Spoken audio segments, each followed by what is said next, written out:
এইবার কক্সবাজারে যাওয়ার আগেই আমাদের মূলত প্ল্যান ছিল যে কক্সবাজারে যেই কিছু বিখ্যাত রেস্টুরেন্টগুলো আছে এগুলো আমরা সব কিছু এক্সপ্লোর করব। তো প্রথমে আমরা গিয়েছিলাম রাতের খাবার খেতে আলগুনিতে।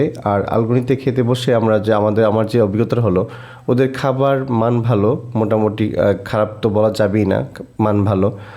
আর গিয়ে দেখলাম অনেক ভিড়, তার মানে নিশ্চয়ই ভালো খাবার দাবার এখানে সার্ভ করা হয়। তো গিয়ে প্রথমে বললাম যেহেতু আমাদের বাচ্চারা চিকেন ছাড়া খাবে না, এই একটা মুরগি দুইটা টুকরা, হ্যাঁ, আলগুনিতে 600 টাকা। এটা কি এমন স্পেশাল? কোনো লেগ পিস কিচ্ছু না, জাস্ট 3টা বা 4টা, 1 2 3 4 4টা।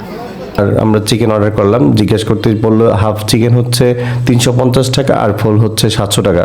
তো ভাবলাম আমরা যেহেতু 4 জন আছি, নিশ্চয় আমাদের তো ফুল চিকেন লাগবেই।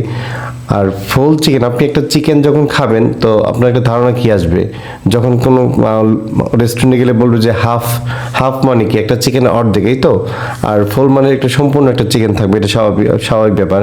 আর যেহেতু 700 টাকা নিচ্ছে, আমারও ধারণা সেটাই ছিল। আর আমরা যখন খেতে বসলাম, খেতে গিয়ে দারুণ এক অভিজ্ঞতা হলো যে হাফ চিকেন বলতে ওরা বোঝাচ্ছে যে মাত্র ছোট্ট ছোট্ট কয়েকটা টুকরা, 2টা টুকরা। আর ফুল চিকেন মানে 4টা টুকরা থাকবে। আর 4টা টুকরা কীভাবে 700 টাকা হয়, যেই জায়গায় 150 থেকে 200 টাকা কেজি মুরগির দাম, আপনি যদি একটা মুরগি, সম্পূর্ণ একটা মুরগি নেন 1.5 থেকে 2 কেজি ওজন, তাও আপনার সর্বোচ্চ খরচ হতে পারে 400 টাকা। সেই জায়গায় এই দেখে নেই ছোট ছোট 4টা টুকরা ওরা আমাদের কাছ থেকে নিয়েছে 700 টাকা। আমি বলবো এটা একটু বেশি নিয়েছে।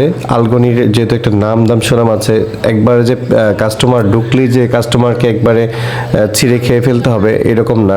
আমরা কক্সবাজারে শালিকে খেয়েছি, পালঙ্কিতে খেয়েছি, আবার হচ্ছে কাসুন্দিতে খেয়েছি। কাসুন্দিতে ভালো লেগেছে।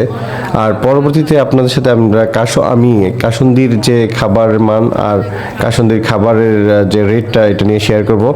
আশা করি পাশে থাকবেন।